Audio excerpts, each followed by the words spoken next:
Ang mga sari-saring kaalaman sa Biblia, Part 16.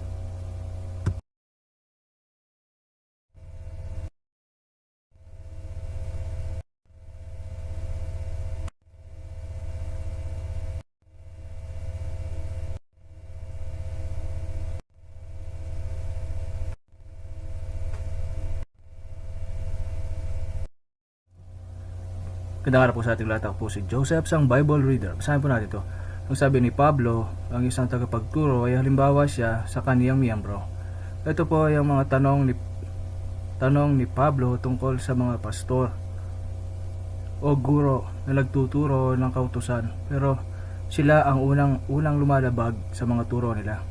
Romans 2:1-2:3. Ikaw nga na nagtuturo sa iba, hindi mo tinuturuan ang iyong sarili?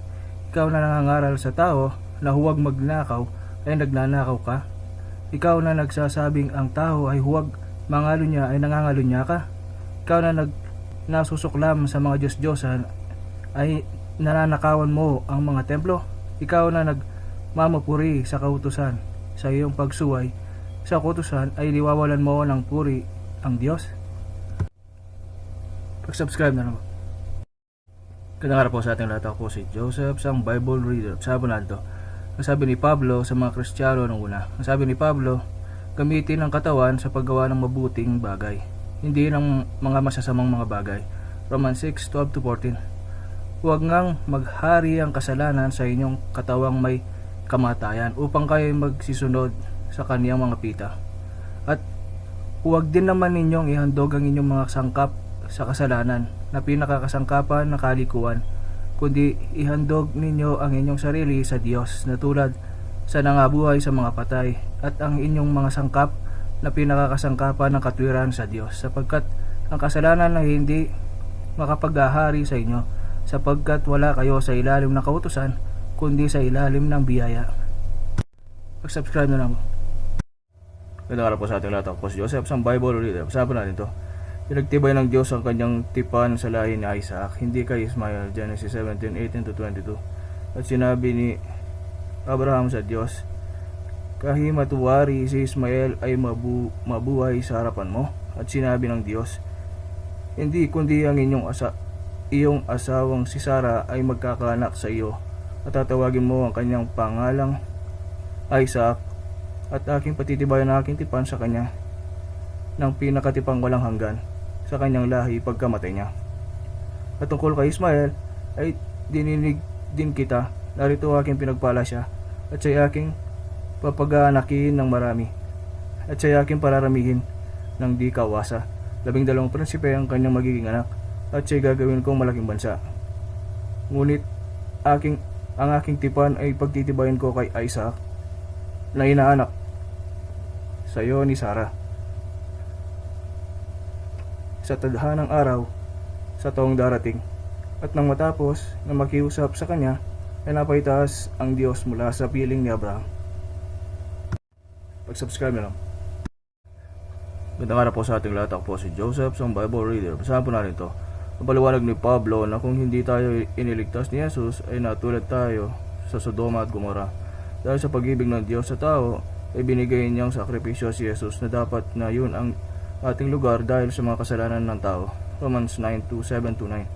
At si Isaiah ay sumigaw tungkol sa Israel, kung ang bilang man ng mga anak ng Israel ay maging tulad ng buhangin sa dagat, ay ang nalalabi lamang ang maliligtas, sapagkat isasagawa ng Panginoon ang kanyang salita sa lupa, natatapusin at paikliin.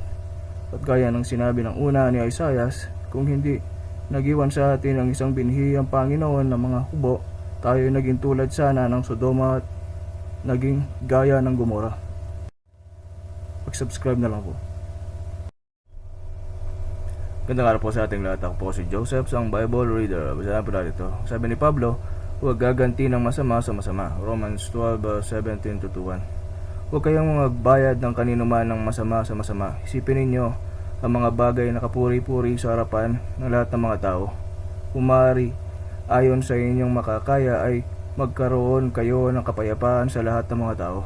Huwag kayong magigantihan mga iniibig, kundi bigyan ninyong daan ang galit ng Diyos, sapagkat nasusulat, akin ang paghihiganti, ako ang gaganti, sabi ng Panginoon. Kaya't Kung ang inyong kaaway ay magutom, pakanin ninyo. Kung siya'y mauhaw, painumin mo, sapagkat sa paggawa mo ng gayon, ay mga baga ng apoy ang ibubunton mo sa kanyang ulo. Huwag kang padaig sa masama, kundi bagkus daigin mo ng mabuti ang masama. Subscribe na lang po. Gandang araw po sa ating lahat. Ako po si Joseph, isang Bible reader. Pag-usapan natin ito. Patunayan na hindi lang ang 12 na apostol ang mga sinugo ni Jesus para mangaral. Lucas 10:1-5. Pagkatapos nga ng mga bagay na ito, ang Panginoon ay nag-alala ng 7 pupa at sila'y sinugong dala-dalawa sa unahan ng kanyang mukha, sa bawat bayan at sa dako ng kanyang paroroonan.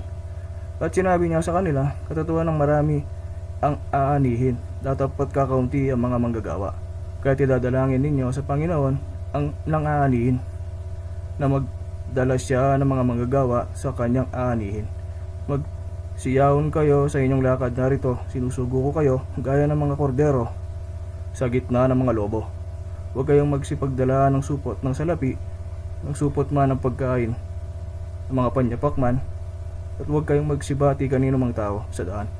At sa alin mang bahay na inyong pasukin ay sabihin ninyo muna, kapayapaan nawa sa bahay na ito. Mag-subscribe na lang. Gandang araw po sa ating lahat. Ako po si Joseph, isang Bible reader. Pag-usapan natin ito. Paghahalintulad ni Pablo ng kautusan sa pag-aasawa. Sabi ni Pablo, ay habang nabubuhay tayo, ay nasa ilalim tayo ng kautusan. Pagpatay na tayo, ay kalag na tayo sa kautusan. Romans 7:1-3.